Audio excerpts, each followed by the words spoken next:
Hello, I'm Laura Hansen. I'm from Hazard High School, and I teach in the Food Science and Dietetics program. The name of my project was Fast Food Fricasseed. And my question was, if I could teach my students to teach food that was similar to fast food, quicker and healthier, would they change?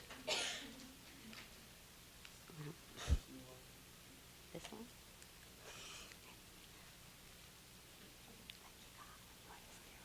Okay, so as Americans, we all love our fast foods.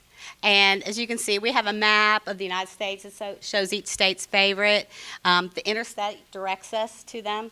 And also, even though that says heart attack in the upper right corner, I bet everybody knows what fast food restaurant that's a symbol for. So we are in love with fast food. Okay, at the beginning of the year, I surveyed my students, and I wanted to know how often they ate fast food every week, how often they ate a fast food breakfast, and pizza. And so when you see this, 50% of my students were eating a fast food breakfast two or more times a week. And 78% of them were eating fast food 2 or more times a week.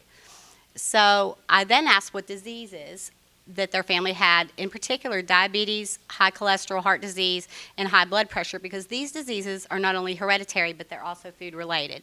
So 55% of my students had someone in their family with diabetes, 41% with heart disease or high cholesterol, but 83% had someone in their family with hypertension. So these are the kind of the diseases we want to prevent them from developing in the future. Okay, so with our grant, we were able to buy Instant Pots and air fryers. We bought 5 of each because I have 5 kitchens in my lab. So I decided to do this as a project-based learning. So we started our project-based learning by watching the documentary Super Size Me. And for those of you who have not seen it or don't know about it, this man ate nothing but McDonald's for 30 days, every meal. And if they asked him if he wanted to supersize, he had to do it. So he had he was seen by doctors before he started, 3 different doctors, had all sorts of lab work done. He was good weight.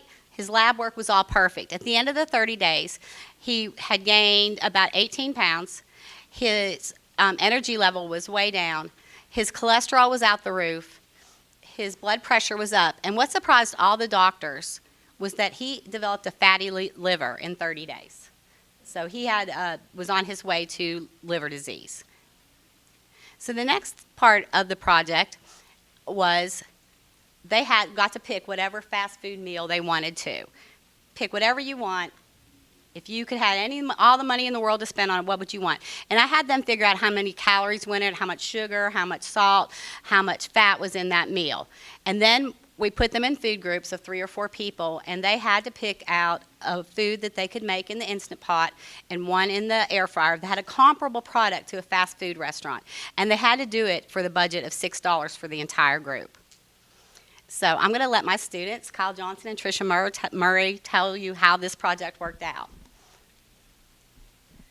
So like she said, we had to pick fast food that we liked and just make it in the Instapot, and for $6, which is completely impossible, or so we thought. And whenever we figured out the price, we realized how easy it was to cook on a budget.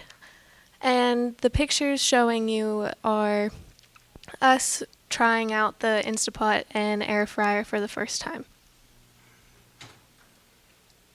And these pictures are of all of her classes, and this was us actually doing the project and being able to cook with products that we probably wouldn't have been able to use without the grant.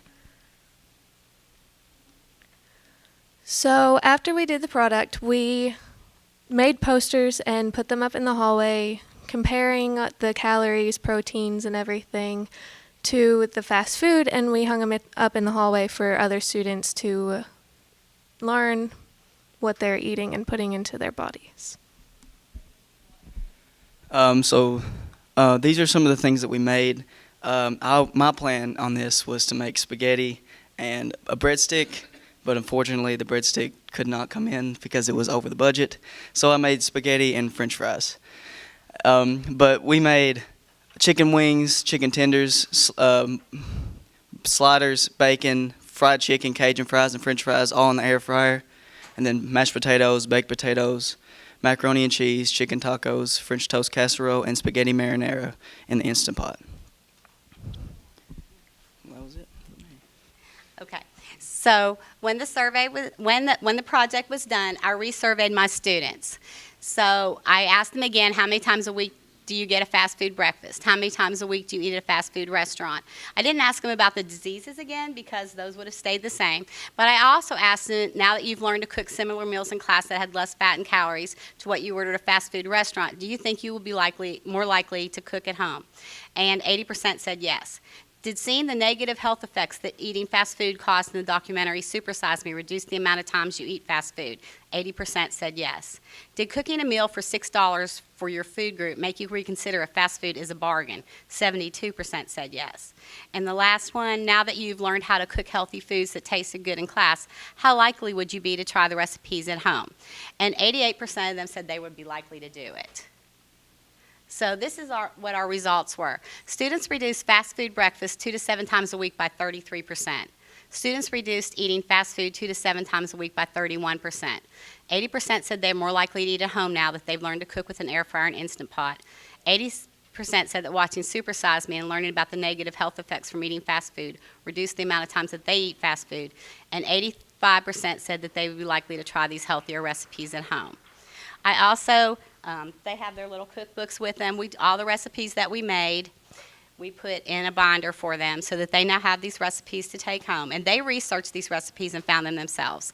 I guided them a little if I thought something looked like it couldn't be done, but they did all the work. So I know when I posted on the Holler the last time, someone had asked me if we were selling a cookbook. Well, we don't have a cookbook. But we did bring copies of all the recipes that we made, so if anybody would be like those, we'd be glad to hand them out to you. Okay, any questions? Yes? Can I get one of those? Yes.